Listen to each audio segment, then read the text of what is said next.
कांद्याचे एकरी 103 क्विंटल उत्पादन हा विक्रम आहे की शेतकऱ्यांवर अन्याय? या एका अहवालामुळे बागलाणमधील शेतकरी रस्त्यावर उतरले असून आता आमरण उपोषणाने संघर्ष अधिक तीव्र झाला आहे. नमस्कार, आपण पाहत आहात 24x7 न्यूज रिपोर्ट. बागलाण तालुक्यातील शेतकऱ्यांच्या प्रश्नांवरून वातावरण चांगलेच तापले आहे. एका बाजूला गारपीटग्रस्त शेतकरी मदतीच्या प्रतीक्षेत आहेत, तर दुसऱ्या बाजूला पीक विमा कंपनीच्या कथित चुकीच्या अहवालामुळे शेतकऱ्यांमध्ये संतापाची लाट उसळली आहे. याच पार्श्वभूमीवर बागलाण शेतकरी संघटनेकडून कृषी उत्पन्न बाजार समिती परिसरात आमरण उपोषण सुरू करण्यात आले असून आता उपोषणकर्त्यांची तब्येतही खालावू लागली आहे. बागलाण शेतकरी संघटनेच्या नेतृत्वाखाली विविध शेतकरी मागण्यांसाठी आमरण उपोषण छेडण्यात आले आहे. गारपीटग्रस्त शेतकऱ्यांना तात्काळ अनुदान देण्याची मागणी करण्यात येत आहे.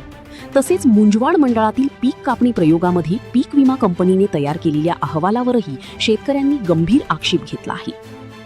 संघटनेच्या म्हणण्यानुसार कांदा पिकाचे एकरी तब्बल 103 क्विंटल उत्पादन दाखविण्यात आले आहे. हा अहवाल वास्तवाशी विसंगत असून त्यामुळे हजारो शेतकऱ्यांना पीक विमा लाभापासून वंचित ठेवण्याचा प्रयत्न होत असल्याचा आरोप करण्यात आला आहे.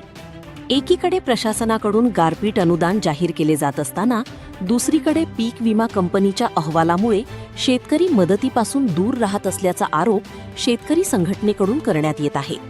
याच कारणामुळे संघटना आक्रमक झाली असून मागण्या मान्य होईपर्यंत उपोषण सुरू ठेवण्याचा निर्धार करण्यात आला आहे.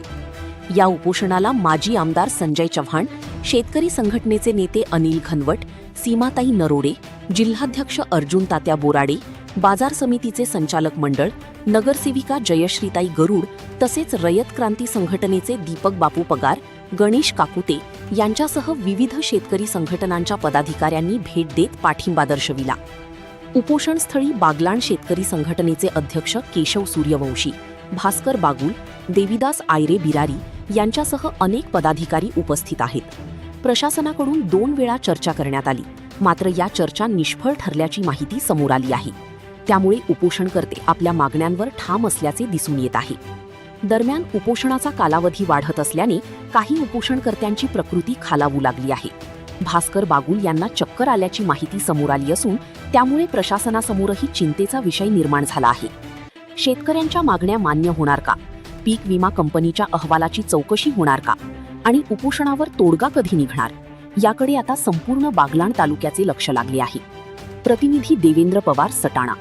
24x7 न्यूज रिपोर्टसाठी मुख्य संपादक उमेश मोरे, सटाणा, नाशिक.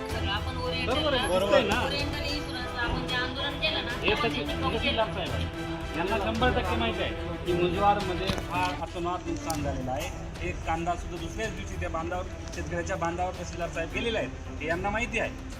आणि एका साईडला कृषी विभाग आणि त्यांचं संघटन हे करतं की उत्पन्न आहे. पण आता याला पीक विमा मिळवून देण्यासाठी काय केलं? पहिले ना